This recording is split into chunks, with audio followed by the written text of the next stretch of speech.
Bonjour à toutes et à tous.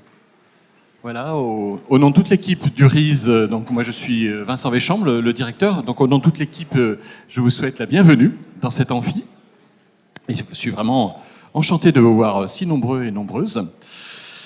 Et d'emblée et très rapidement, je voudrais me tourner vers nos partenaires du CAE et mentionner, donc, on en parlait à l'instant avec Anna Coste, donc le moment où tu es venu, où vous êtes venu, je pense que vous étiez peut-être plusieurs, nous proposer, suite à la publication de cette étude sur la réhabilitation des bâtiments en mâche-fer, donc de faire un séminaire, faire une rencontre autour du mâche-fer.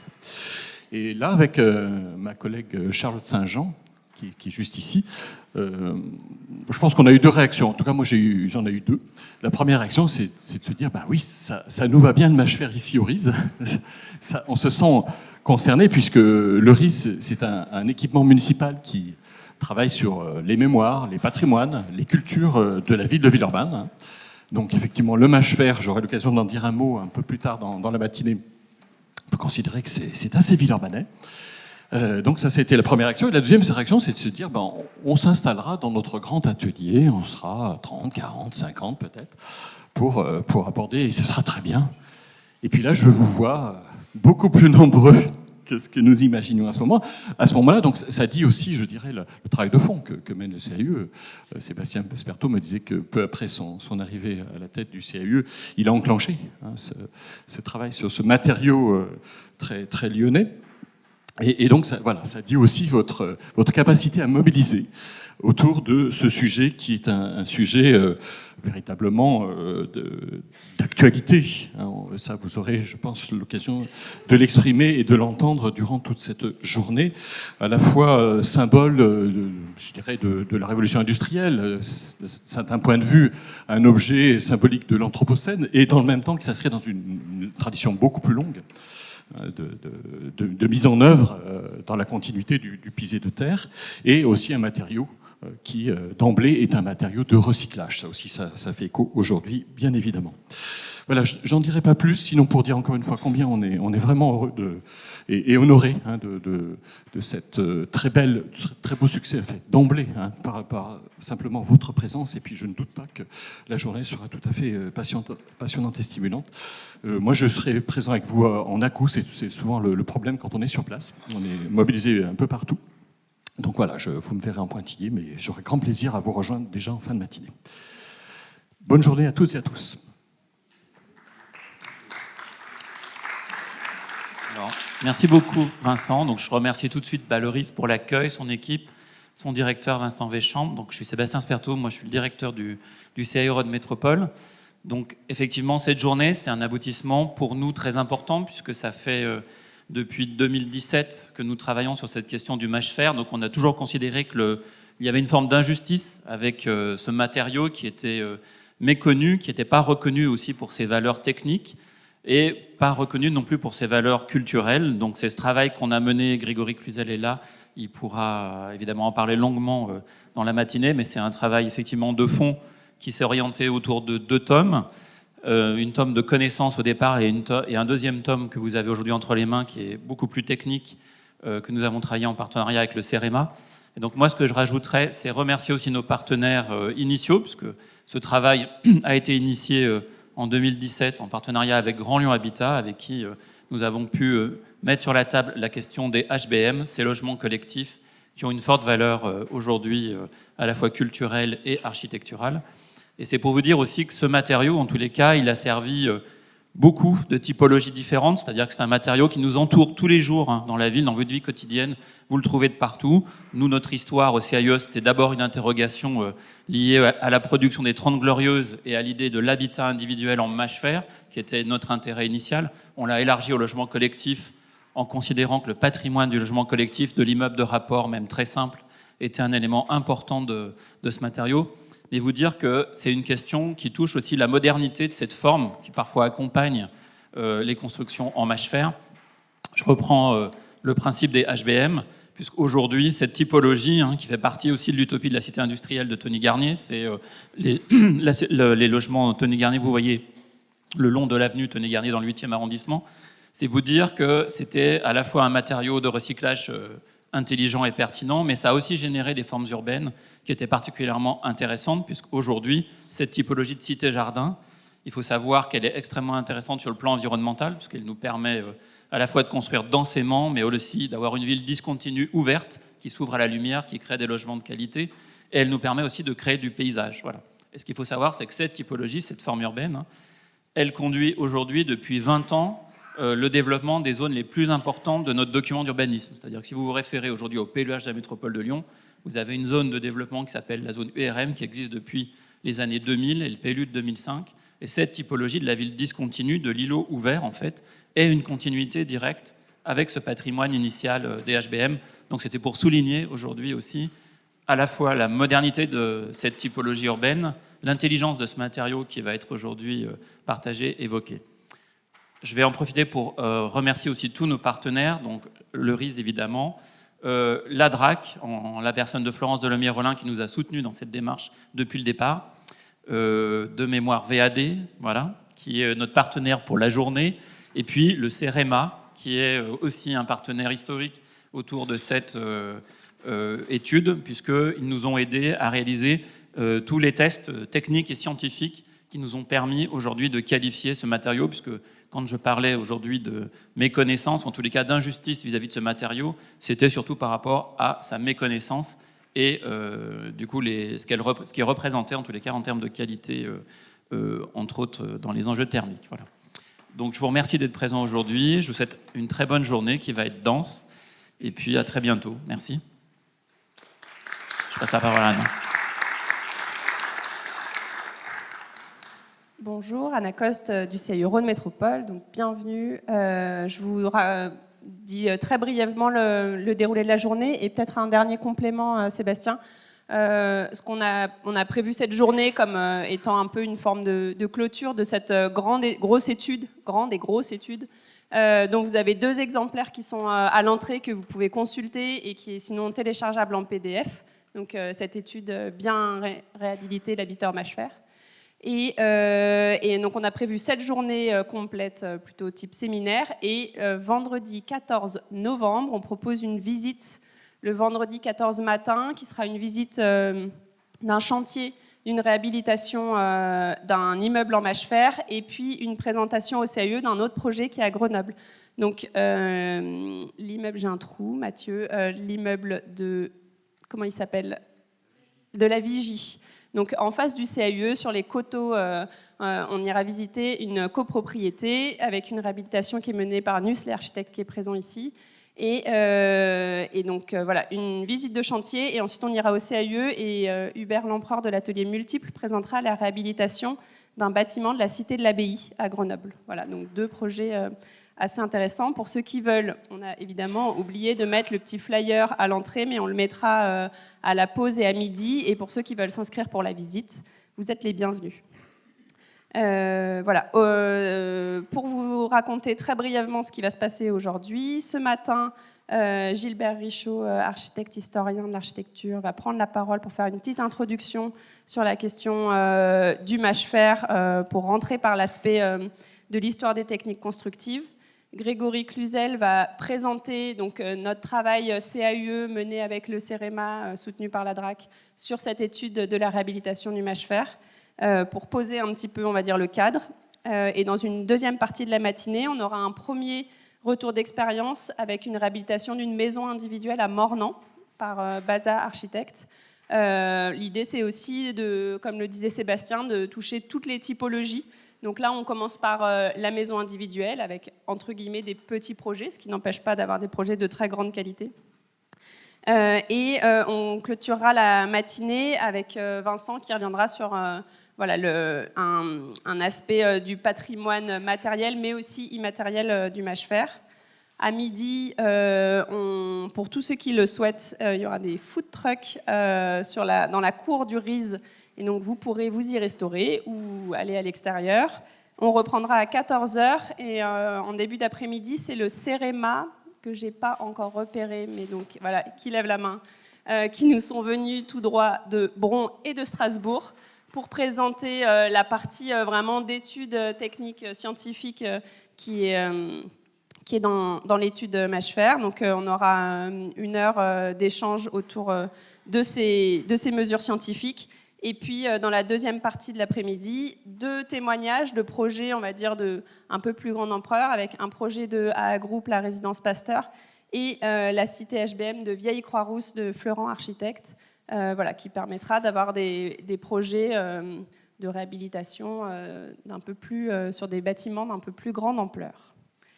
Et je donne la parole à Gilbert.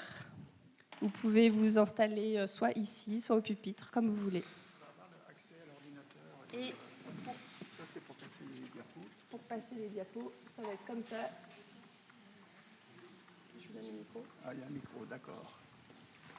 Et sinon, peut-être que si vous parlez... Non, mais c'est j'ai besoin d'avoir les voilà. diapositives sur le... On peut amener ça à côté, là? Non, je pense pas. Normalement, il y avait un écran ici. Il n'y a plus l'écran, finalement. Et ben, du coup, il faudra regarder comme ça. Ouais.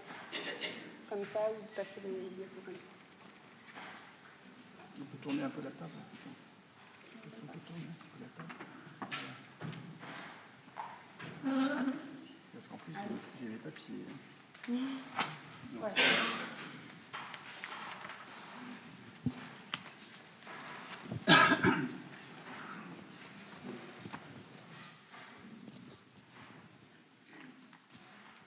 Bonjour à tous. Merci donc à Auris et au CAUE de me permettre de faire cette présentation sur le pisé au béton de Mâchefers, un matériau nouveau et d'exception, 1840-1950.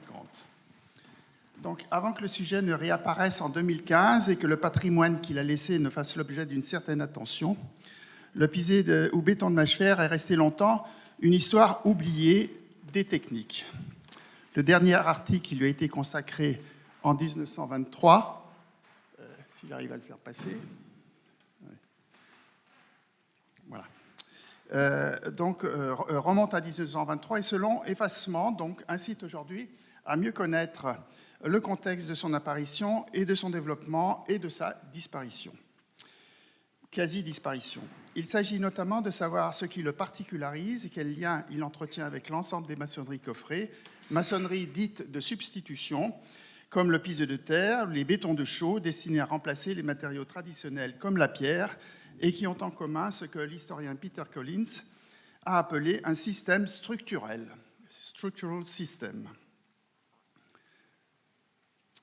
Donc, je présenterai les origines du pisé de Mâchefers, ensuite les usages et perfectionnements de 1870 à 1940, le pisé de Mâchefers, une section sur le pisé de Mâchefers et l'architecture, et, enfin les mutations de 1920 à 1950. Une petite précision avant de commencer concernant la terminologie et le terme béton. Donc, vous savez, c'est un mélange, je ne vais pas vous l'apprendre, un mélange de mortier.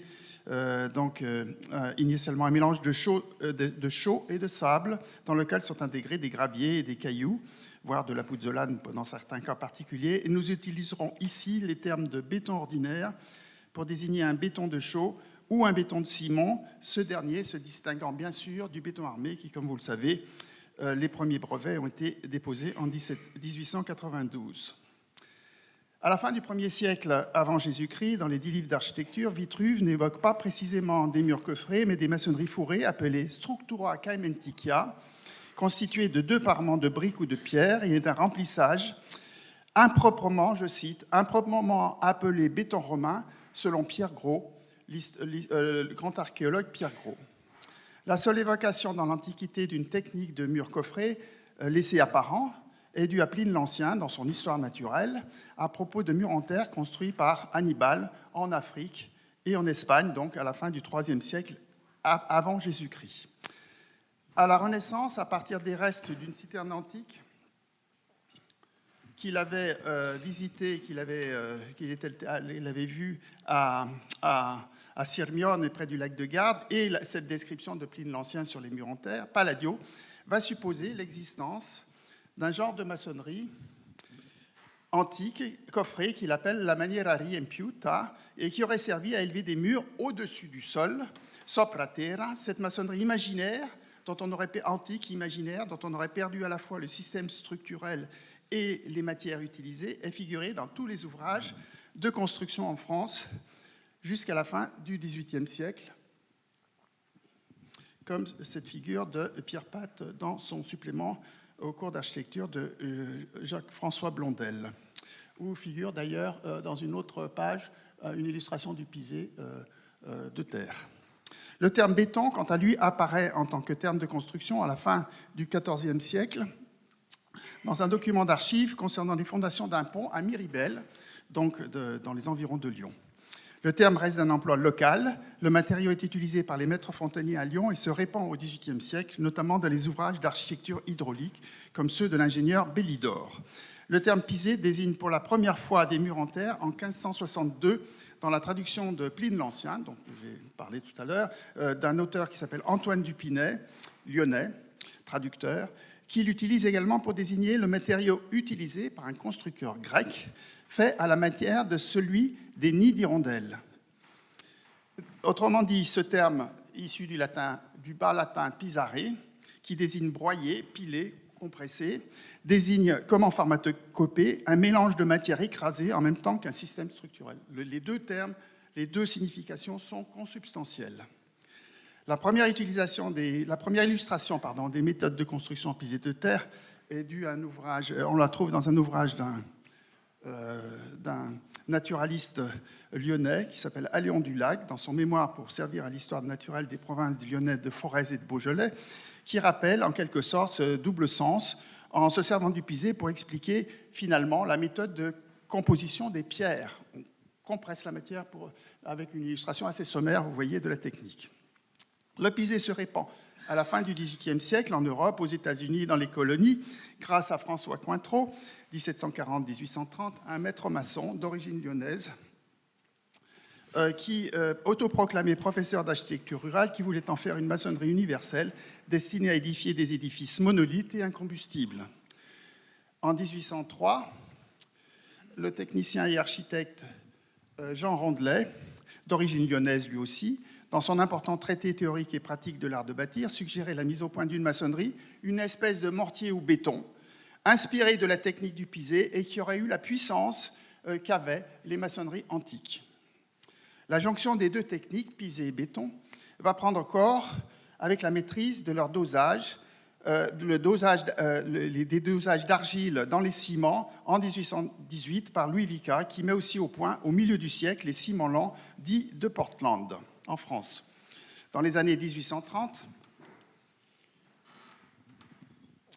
les frères Lebrun, dans le Tarn-et-Garonne, élevèrent les premiers des murs en béton au-dessus du sol, dans une maison à Marsac, dont vous avez l'illustration, des écoles et un temple. Mais le véritable initiateur des constructions en béton modernes dans la deuxième moitié du XIXe siècle est François Coignet, un fabricant de produits chimiques qui dit avoir été un des premiers utilisateurs de la technique du pisé ou béton de mâche-fer lors de la construction d'une usine de produits chimiques, route d'Eyrieux, dans les faubourgs de la Guillotière, à Lyon en 1848. Selon cette technique, vous le savez, le mâche-fer issu de la combustion des hauts fourneaux ou de la combustion des machines à vapeur est mélangé à de la chaux, voire du gravier, le tout mis en œuvre selon les méthodes du pisé que vous connaissez aussi. Coignet construit peu après une maison et des usines à Saint-Denis, où il expérimente, à partir de 1853-55, des différents mortiers longuement mélangés et broyés.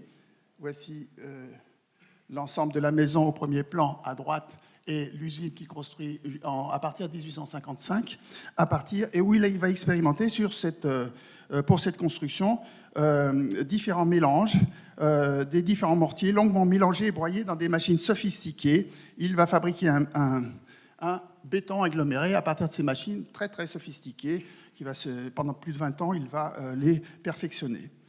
Porté par son engagement fourriériste, il dessine lui aussi son matériau, son béton aggloméré, à un emploi universel. De 1860 à 1871, il va construire un ensemble des constructions d'ouvrages dits monolithes, autrement dit composés d'un seul matériau, pour les murs, le plancher, la toiture, et de plus en plus important. Alors il s'agit d'églises, comme l'église Sainte-Marguerite au Vésinet, à partir de 1862, des ouvrages d'art et des aqueducs, notamment l'aqueduc de la Vanne, dont on peut visiter encore des arches dans la forêt de Fontainebleau aujourd'hui, ou des immeubles d'habitation, un phare, et des immeubles d'habitation, dont ce dernier immeuble d'habitation qui a été restauré il y a quelques années, et qui est entièrement fait en béton aggloméré, c'est-à-dire un béton avec une façade, vous voyez, la surface impressionnante de ces façades, qui sont en béton apparent, on peut dire, puisque c'est une seule matière, avec sa couleur d'origine, la couleur des sables d'origine,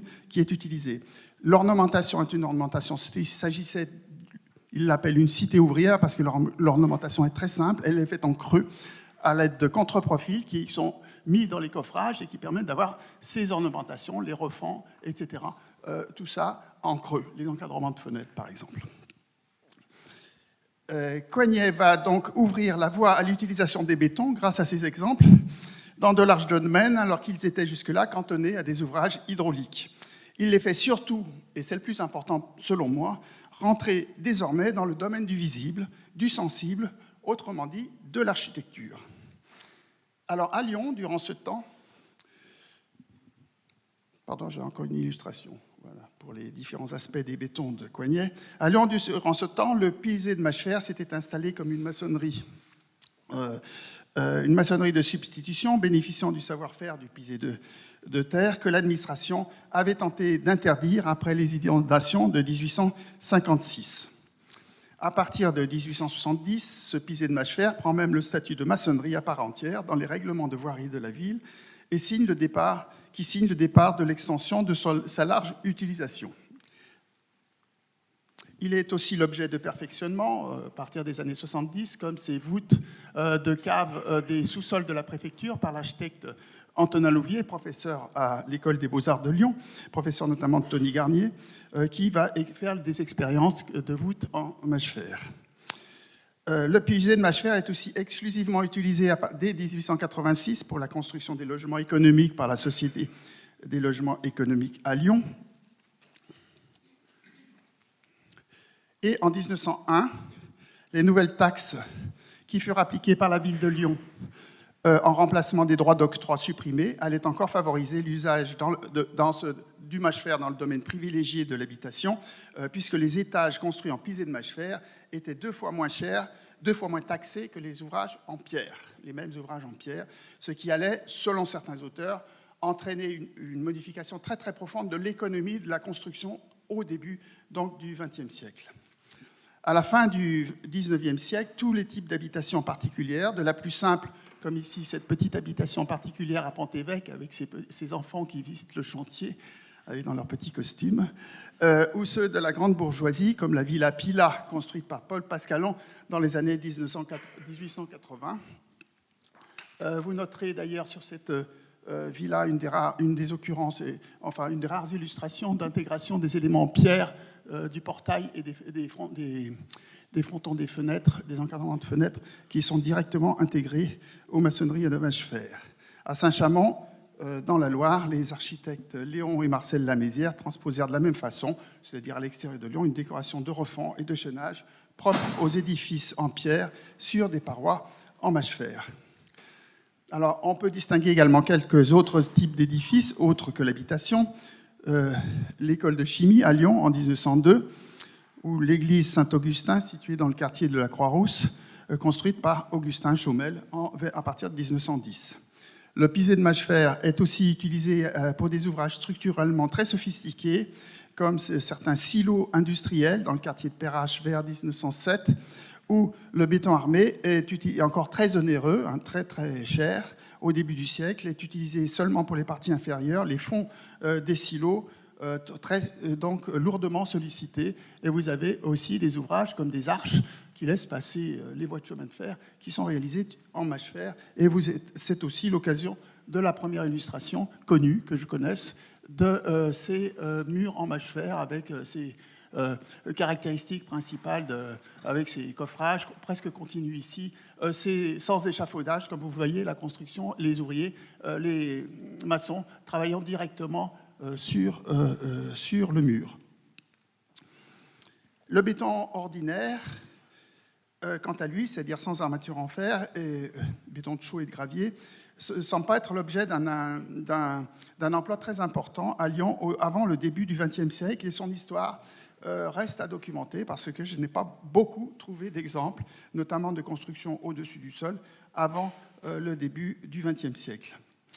Alors, des approches esthétiques originales vont être conduites avec ces matériaux coffrés à Lyon, après avoir été un brillant élève de l'École des Beaux-Arts de Paris, second Grand Prix de Rome à 2 reprises, 1865 et 70, Gaspard André, auteur du Théâtre des Célestins, de la Fontaine des Jacobins, utilise le pisé de Mâchefert pour la construction d'une église provisoire pour la paroisse de Saint-Joseph-des-Brotteaux en 1872. Alors, ce n'est pas l'église provisoire, c'est un petit esquisse qui a été faite par l'architecte à partir de cette construction, où il dessine donc un plan d'une église en mâchefert avec des murs, vous voyez, très rectilignes, le tout recouvert par une charpente en bois. En 1883, il est chargé de réorganiser en bord de Saône une grande usine, l'usine Gilet, qui comptait à peu près 2000 ouvriers, l'une des plus importantes de la région. La construction est en pisé de mâchefert, utilisée ici à très grande échelle. Les façades, 250 mètres de long, ont un caractère grandiose, accentué par l'effet monolithique du traitement des parois, au décor profilé en ciment, maintenant réduit à l'essentiel. Pour l'hôtel Balaï, place Puvis de Chavannes, une de ses dernières réalisations, vers 1895-96, les murs sont en mâchefert, sont ornés en façade d'un dessin de refond continu, réalisé en ciment, comme toute l'ornementation, et les frontons courbes. Ah, pardon, je m'excuse, c'était une illustration des décors profilés en ciment à propos de cette technique. Avec, sur l'illustration sur la droite, vous avez une manière de profiler même des arcatures, et vous avez sur la gauche, vous voyez la liaison avec les maçonneries en pisé et béton. Voici l'hôtel Balaï, où les murs sont ornés de dessins de refend, et le devis de l'entreprise qui a l'honneur de figurer dans le guide que vous avez reçu ce matin, à 3 reprises, j'ai vu. Le devis d'une entreprise consultée pour ce travail précise l'effet recherché à cette époque avec ces matériaux. Ces façades, nous dit l'entreprise, doivent rester sans aucune peinture. Le bâtiment était initialement livré en ciment naturel, apparent, sans peinture, d'être d'égale teinte dans toutes leurs parties, sans raccord visible, en un mot, comme prise dans un seul bloc de pierre de taille. Lors de son dernier projet, qu'il réalise toujours dans les dernières années de sa vie, une grande église chrétienne évangélique, le fronton, une grande église chrétienne évangélique destinée à recevoir 3000 fidèles, qui comprenait en son centre une salle de culte, les murs, les voûtes et la coupole de 18 mètres de diamètre étaient prévus en béton de mâchefert et couverts par des toitures terrasses. Comme le montre la vue perspective du monument, ce système constructif, très original, est ici au service d'une esthétique proto-moderne, fait de simplification volontaire des formes et du décor et de renoncement progressif à l'usage des styles historiques propres à l'éclectisme. Alors, ces projets semblent correspondre à l'image renouvelée de ces maçonneries coffrées, de ces nouvelles maçonneries coffrées qui se sont développées à partir de 1850. Et de 1872 à 1892, ce renouvellement est dû à Viollet-le-Duc, qui est un de ses élèves, Charles Chipier, qui considère ces maçonneries non plus comme de second ordre, mais comme des matériaux premiers aux origines de l'architecture, notamment en Égypte ou en Assyrie. Alors, très brièvement, selon eux, la matière, terre battue, du pisé, versée entre des planches, forme comme un moule, ayant donné naissance à des structures dites compactes, où les édifices, qui sont en quelque sorte bâtis d'une seule pièce et ne formaient ainsi qu'un seul bloc, vous pouvez, écrivent-ils, vous représenter l'édifice comme coulé dans un moule colossal que l'on aurait rempli de terre foulée. Ils suggéraient ainsi aussi de nouvelles stratégies décoratives associées avec notamment l'absence totale de relief. Localement, donc, Gaspard André, comme vous l'avez vu, qui possédait et citait ces ouvrages, peut être considéré comme ayant fait écho à cette nouvelle étiologie de l'architecture et au nouveau paradigme qui en découlait. Lors de son retour à Lyon en 1904, après son séjour de 4 ans à Rome, Tony Garnier bénéficiait ainsi, j'ai oublié de vous montrer les édifices colossaux remplis de terre foulée selon Viollet-le-Duc et son élève. Donc Tony Garnier bénéficiait ainsi d'un riche univers technique et culturel concernant les matériaux coffrés et de l'effervescence dont ils étaient localement l'objet, vous l'avez compris. Alors son vaste projet de cité industrielle, publié en 1919, à cette époque, est en réalité peu avancé. On le connaît simplement par cette modeste photographie. Il y en a deux, il y a une coupe et celle-ci, vous voyez, parce que les plans originaux ont été perdus. Et donc, était peu avancé avant que qu'il ne publie, évidemment, cette cité industrielle en 1919. Il obtient du maire à son retour donc la construction de la vacherie du parc de la Tête d'Or, qui est son premier édifice, un premier et modeste projet où il va utiliser tout l'éventail possible des maçonneries coffrées. Il compose un édifice monolithe. Alors les sous-bassements, les sous-sols sont en béton de gravier, les murs en pisé de mâche-fer, et l'ensemble est couvert par un plancher en béton armé qui se prolonge à l'extérieur par un large forget de 1,30 m. Mais tout l'ensemble, donc ce béton armé utilisé ici, vous voyez, avec parcimonie, parce que c'est très très cher, mais l'ensemble forme ainsi presque un tout, la charpente étant complètement indépendante de la construction. Les nouveaux abattoirs de Lyon sont un des plus vastes projets, il faut s'imaginer que c'est un des plus vastes projets en France à cette époque, jusqu'à la Première Guerre. Il couvre 25 hectares et c'est l'occasion pour Garnier de composer une grande variété de bâtiments, des écuries, une vaste halle que vous connaissez, qui a subsisté, qui devait servir de marché aux bestiaux, des remises, des locaux de stockage, des ateliers, des bâtiments administratifs, des bureaux, mais aussi des habitations, notamment pour le directeur et le concierge. Alors, l'essentiel des murs est constitué de béton de gravier et béton de mâche-fer. Les maçonneries de pierre forment encore les sous-bassements sur des fondations en béton, les encadrements de baies qui sont vraisemblablement intégrés directement dans les coffrages du pisé, et les entrées des circulations et les parties qui confèrent à l'ensemble une certaine monumentalité. Il subsiste d'ailleurs, vous savez, ces grandes entrées et la façade de la halle aujourd'hui en pierre. La vue générale à vol d'oiseau, composée d'abord, le béton armé est toujours utilisé pour les surfaces horizontales, les planchers, les toitures terrasses, parce qu'il y a des charges assez lourdes et qui se prolongent toujours à l'extérieur avec ces corniches extrêmement puissantes et qui servent de chéneaux.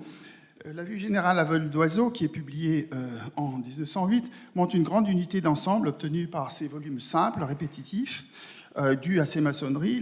L'adoption de toitures terrasses en béton armé, sur presque tout l'ensemble des bâtiments va renforcer cette simplicité formelle. Pour certains bâtiments, en bordure de voie,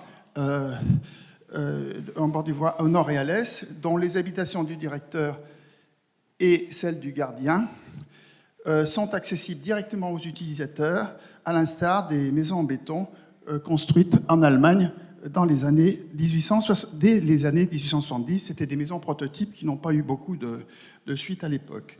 Dans une très courte période, donc à peine d'un an, 1807-1808, Garnier met ainsi au point l'ensemble de son architecture, et notamment celle des habitations, sujet qui constituera la moitié des planches de la cité industrielle. Une aquarelle faite par l'architecte à la fin des fondations en 1911 confirme son attrait pour les nouvelles méthodes de construction utilisées. De même, la multiplication des cartes postales de ce chantier hors norme montre l'intérêt considérable qu'il suscita. En 1914, l'exposition internationale urbaine installée sur ce site allait révéler à un large public l'importance et le caractère novateur de cette ville industrielle miniature, avec ces allées qu'on avait fait pour l'occasion, et ces plantations qu'on avait notamment installées. Garnier applique désormais l'usage de ces maçonneries à toutes ses réalisations, ses villas de Saint-Rimbert et l'hôpital de Grange-Blanche, et le stade de Gerland, tout commençait avant 1920. Les chantiers se déroulent durant la guerre, et avec vous voyez, des mises en œuvre extrêmement simples, pour ne pas dire rudimentaires, mais ces réalisations vont consacrer pour 50 ans les vertus d'économie, de simplicité. Le pisé ou béton de mâche-fer était ainsi devenu un matériau de premier plan. Alors, la publication d'une cité industrielle en 1919 va militer précisément pour, comme les dernières réalisations, vous voyez l'hôpital sortant, vous voyez, après les années 1920 du sol, donc était visible, et la cité industrielle qui vont donc militer pour l'utilisation de ces matériaux, même si, écrit-on, l'empirisme le plus complet préside à l'emploi de la technique du pisé de mâche-fer. Il va continuer à rester, on peut dire, consubstantiel, notamment du programme des logements économiques dont on a parlé et dont vous allez continuer à entendre parler, je pense, aujourd'hui, et sur les sujets sur lesquels, pendant une trentaine d'années, sur les sujets sur lesquels je ne reviendrai pas. L'environnement économique de ce matériau avait néanmoins changé. En 1922, on souligne une relative rareté du matériau due à une augmentation de son coût suite à la suppression des chaudières due à l'arrivée de l'énergie électrique vers 1910. En 1930, sur le chantier des États-Unis, son coût, le coût du béton de mâche-fer est égal au béton ordinaire. Sa relative légèreté, sa densité est de voisine la plus basse est de 1,1, ça peut monter jusqu'à 1,5, le rendait ainsi avantageux par sa facilité d'approvisionnement et sa manipulation, notamment dans les étages. C'était le cas notamment ici. Alors le pisé de mâche-fer va aussi se combiner sur les chantiers en béton armé, et ça sur tout type d'édifice. Alors, Tony Garnier va hybrider les deux techniques, béton armé et béton ordinaire, mâche-fer ou de gravier, mais surtout mâche-fer, notamment à l'école de tissage. Alors la maçonnerie principale est toujours en béton de gravier ou de mâche-fer, mais les éléments verticaux, très sollicités, comme les grands piliers de façade que vous connaissez, sont en béton armé. Alors le dessin soumis aux entreprises est celui-ci, c'est pour ces piliers d'angle, etc. Le cahier des charges, comme le précise le rendu de la société NB, consacre effectivement en foncé, en noir, ces piliers en béton armé, et tout le reste, le rose, est du béton ordinaire, du pisé de mâche-fer pour la plupart du temps, soit en façade, soit pour les murs de refend, pour le bâtiment sur rue.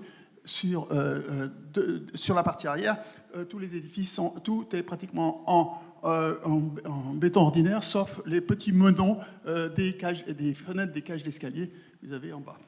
En réalité, qu'est-ce qui se passe? C'est les entreprises qui vont proposer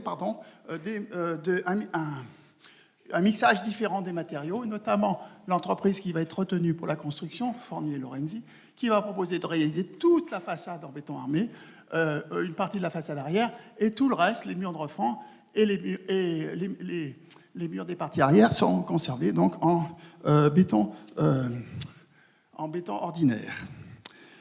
Donc c'est ainsi que le pisé de mâche-fer va se combiner avec ces techniques, et ce sont les entrepreneurs qui vont impliquer donc des solutions un petit peu différentes à chaque occurrence de chantier ou d'appel d'offres.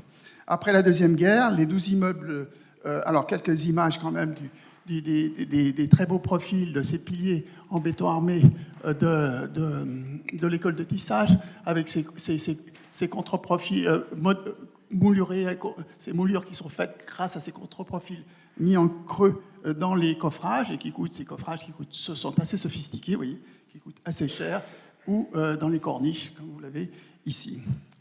Alors, pour la construction des immeubles construits, donc l'îlot Jean Massé, construit après la guerre, une importante commande du ministère de la Reconstruction à Lyon, construit par la société L'Avenir de 1946 à 1952, montre encore l'usage combiné de ces deux techniques, pisé de mâche-fer et béton armé.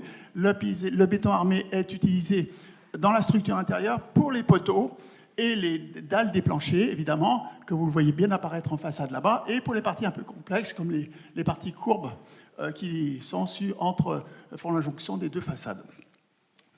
Pour la construction d'un immeuble construit par Joseph Baconnier et l'entreprise L'Avenir, toujours, construite quai Saint-Clair en 1949, on a recours à l'intérieur, toujours, vous le voyez, on le distingue un petit peu aux piliers en béton armé pour soutenir les planchers, et pour les murs de refend, et surtout de façade, on assiste à une stratification des bétons. C'est-à-dire, au rez-de-chaussée, on a les bétons, aux premiers étages, on a les bétons ordinaires. Au-dessus, les étages, 3 ou 4 étages, sont réalisés avec une solution mixte d'un mélange de béton de gravier et béton de mâche-fer, 50-50 exactement, nous donne la description de l'ouvrage. Et les 2 derniers étages sont en béton de mâche-fer et ciment artificiel. Dans ces exemples, La structure interne en béton armé, donc comme je l'ai vu, se prolonge à l'extérieur et vient donner, j'allais dire, la sculpture des façades par l'intermédiaire de ces balcons.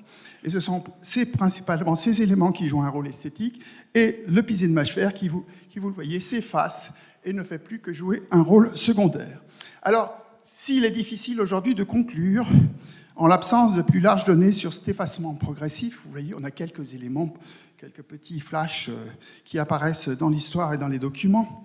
Ce bref parcours met en évidence la contribution de ce matériau qui est quelque part un matériau d'exception, ces nouvelles matières, à l'ouverture de nouveaux horizons au béton dans le mode industriel de la seconde moitié du XIXe siècle.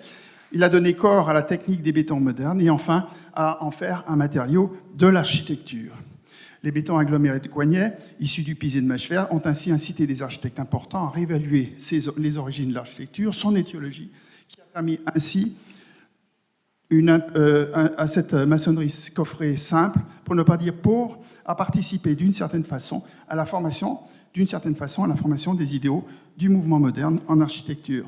Il n'est pas étonnant que dans ce contexte, pardon, je vais vous montrer une dernière diapositive, voilà, ces maçonneries ne soient devenues le mode de construction de la ville moderne et particulièrement de ses habitations de chez Tony Garnier. Comme lui, d'autres constructeurs, ingénieurs, l'ont adapté à l'arrivée des matériaux nouveaux venus comme le béton armé et que la culture technique locale a en quelque sorte absorbé, créolisé, contrairement à ce qui pu se passer ailleurs, où le béton armé est devenu, chez Auguste Perret par exemple, et surtout Le Corbusier, le marqueur de la modernité en architecture. Donc pour terminer, je suggère simplement que cette petite courte exploration de l'histoire, et notamment le patrimoine laissé par ce matériau, que vous allez un peu aussi découvrir dans la journée, permette un jour, sans doute, dans les années qui viennent, de la poursuite de sa réévaluation.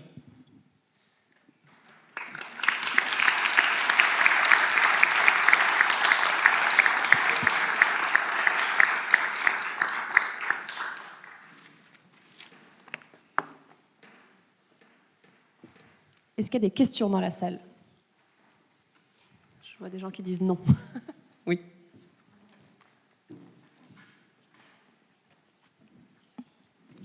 Bonjour, merci pour cette présentation. J'avais une question sur la teinte. Vous avez parlé de maçonnerie avec une teinte jaune due au sable. On a plutôt l'habitude de voir un mâche-fer de teinte gris, gris-bleu. Est-ce qu'on peut avoir quelques informations à ce sujet? Alors, pardon, ça marche toujours. Alors là, vous posez une colle. D'abord, je suis... Vous m'entendez? Oui, c'est bon. Vous me posez une colle, c'est très facile de m'en poser d'un point de vue technique. Hein, vous pouvez. Donc, je sais pas. En fait, ce que j'ai essayé de montrer aussi, c'est que le mâche-fer, il fait partie d'un ensemble de maçonnerie coffrée, et qu'en fait, c'est un mélange de matières. C'est un mélange de matières, et c'est un petit peu, moi j'ai vu des chantiers aussi, il y a un peu tout ce qu'on veut dans le mâche-fer. Hein. Vous avez des mâche-fer de qualité, vous avez des mâche-fer même dosés différemment, etc., etc. Donc c'est très difficile. Je voudrais simplement, puisque vous avez parlé d'une référence de côté bleuté, je crois, hein, c'est ça, que je n'ai pas cité ici, parce que j'en ai un temps assez court. Il y a eu un exemple à Saint-Denis, les lotissements La Ruche, qui a été réalisé en mâche-fer, laissé apparent. Et les descriptions de l'époque nous parlent justement d'un espèce de matériau avec des reflets bleutés. Voilà, je vais permettre de faire cette... Mais je ne sais pas du tout, ça dépend d'où était tiré le mâche-fer. Enfin, c'est vraiment tout à fait ça, vraiment, le mâche-fer. C'est comme tous les bétons, hein, c'est les compositions. C'est l'intérêt, d'ailleurs. C'est aussi l'intérêt de ces matériaux qui sont... C'est la première fois qu'on expérimente des matériaux, si vous voulez, avec une mise en œuvre particulière. C'est l'intérêt de tous ces matériaux coffrés, je trouve.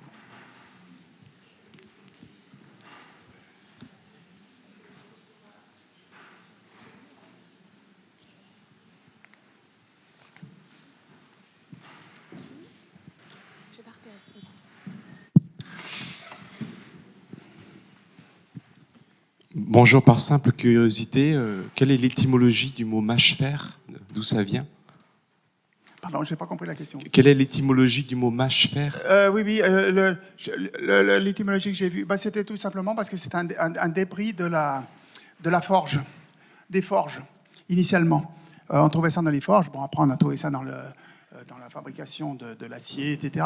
Mais on trouvait ça uniquement dans les forges. C'était un truc où le fer était broyé, mâché. Voilà, c'est l'étymologie au XVIIIe siècle que j'ai retenue dans les dictionnaires.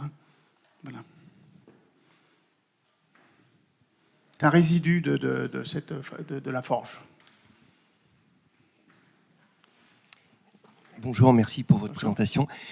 Comment est-ce que vous expliquez qu'on ait eu finalement dans la région lyonnaise un gisement de pionniers, des premiers bétons de Rondelet à Coignet? Voilà, merci d'avoir relevé la chaîne. Je n'ai pas insisté.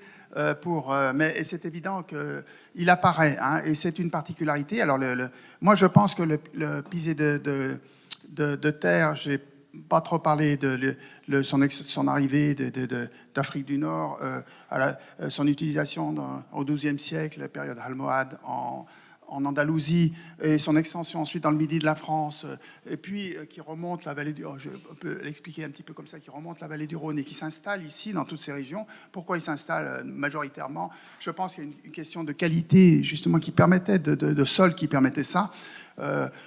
Emmanuel Mille l'a un peu démontré.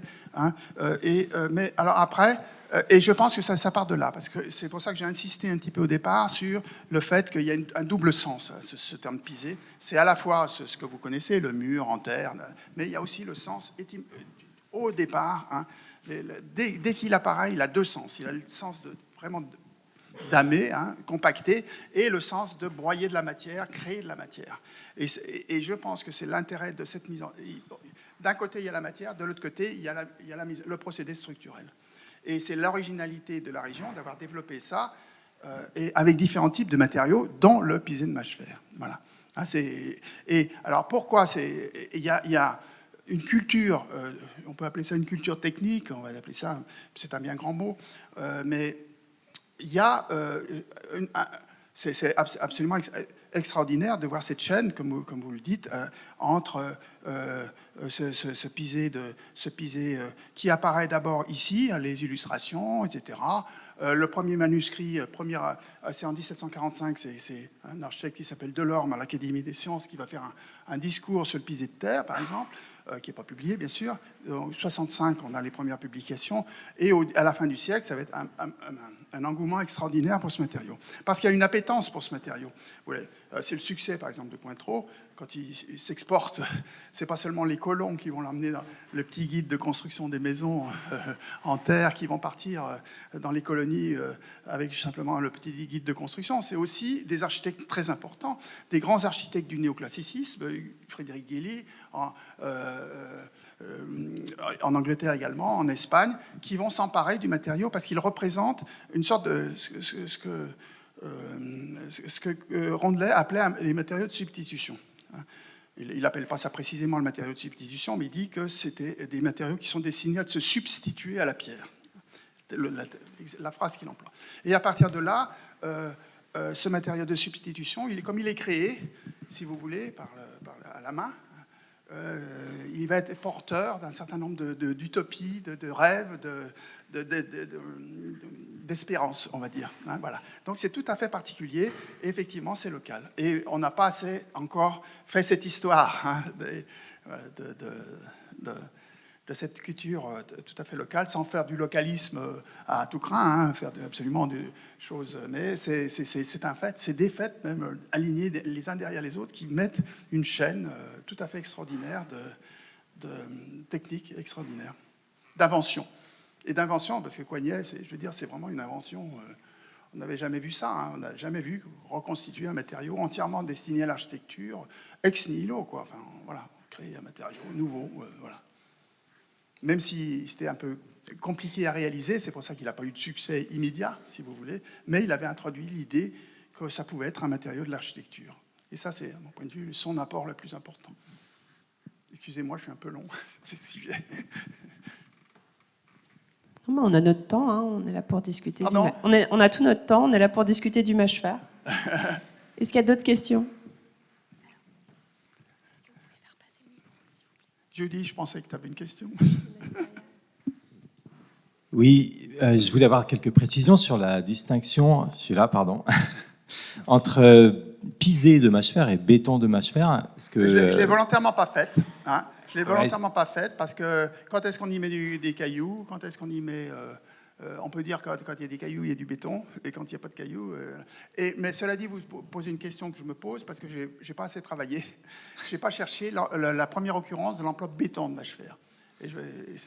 Ma question portait sur le liant, en fait. Est-ce que le pisé de mâche fer, on garde un liant argile, ou alors est-ce que le fait de changer de liant argile vers le liant chaud ou ciment distingue les deux? Je ne sais pas. C'est une question. Je peux difficilement vous répondre. Je sais que le béton, la première description que j'ai, par exemple, le béton, donc ça a longtemps été un matériau, comme on l'a dit, c'est un matériau destiné au puits, etc. Enfin, des ouvrages un peu spéciaux parce qu'il y a des mélanges pozzolaniques, etc., d'hydraulicité un peu particulière. Donc, il y a des procédés corporatifs un peu particuliers. Mais la première description est due à un ingénieur encore de Lyon, de Généralité de Lyon au XVIIIe siècle, qui s'appelait Lallier, et qui décrit tout simplement pour l'Académie des sciences, un ouvrage sur la fabrication de la chaux de l'Académie des sciences, qui décrit l'activité des chaux-fourniers sur les bords du Rhône à Lyon, qui font de la chaux, et puis qui en même temps, ils ont des cailloux, ils ont des galets, ils ont tout ce qu'il faut après. Et ils font un béton. Et ils fabriquent, il explique comment on faisait le béton de cette façon au bord du Rhône dans les années 1765 à peu près.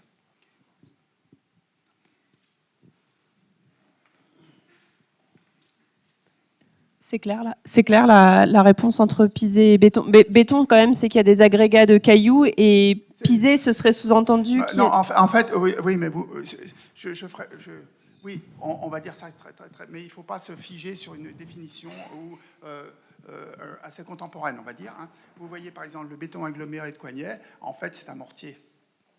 C'est un mortier. C'est un mortier aggloméré, mais il appelle ça béton aggloméré.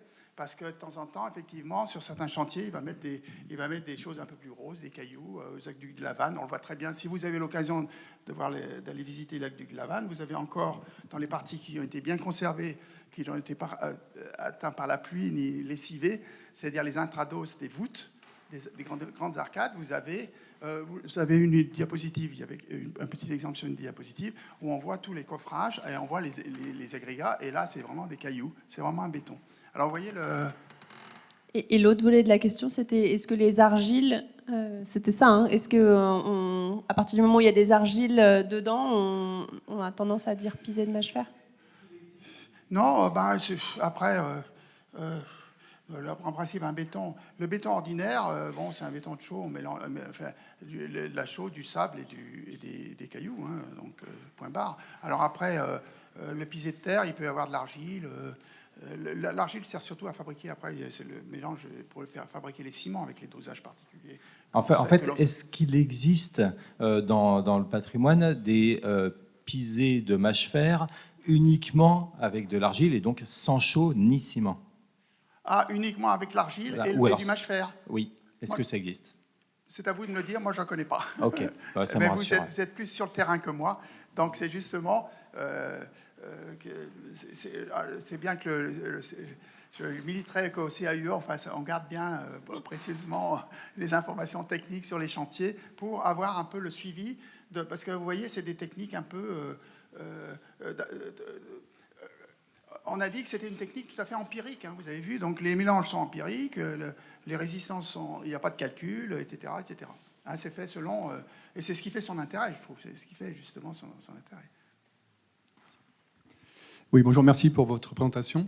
Est-ce qu'on a forcément un enduit ou un parement pour couvrir, pour protéger les mâches fer ou les pisés? Alors, le pisé, je ne répondrai pas, parce que j'ai passé mon enfance dans une région où il y avait du pisé, où j'avais beaucoup de bâtiments qui étaient laissés naturels, pisé. Hein, quand le pisé est très... Enfin, je ne suis pas spécialiste, mais pisé bien compressé. Mais il arrive à être attaqué quand même par l'eau, hein, de toute façon. Pisé de terre, là. Hein? Vous parlez du pisé de terre? Oui, on parlait du pisé. Quand on parle de pisé tout seul, c'est c'est le pisé de terre. Pisé de terre. Et le pisé de mâche-fer, en revanche, la seule occurrence que j'ai vue... Alors, on a beaucoup de bâtiments industriels, vous avez vu, autour de Lyon, hein, où on voit les murs en pisé vous prenez l'autoroute, hein, vous en croisez tout le long, des murs en pisé qui sont en salinité naturelle. Et j'ai cité le seul exemple que je connaisse, mais peut-être vous en trouverez d'autres. C'est l'exemple de lotissement La Ruche dans les années 1890 à Saint-Denis, hein, lotissement qui a été réalisé par Edmond Coignet, le fils de François Coignet. Est-ce qu'il y a d'autres questions? Merci. Merci Gilbert.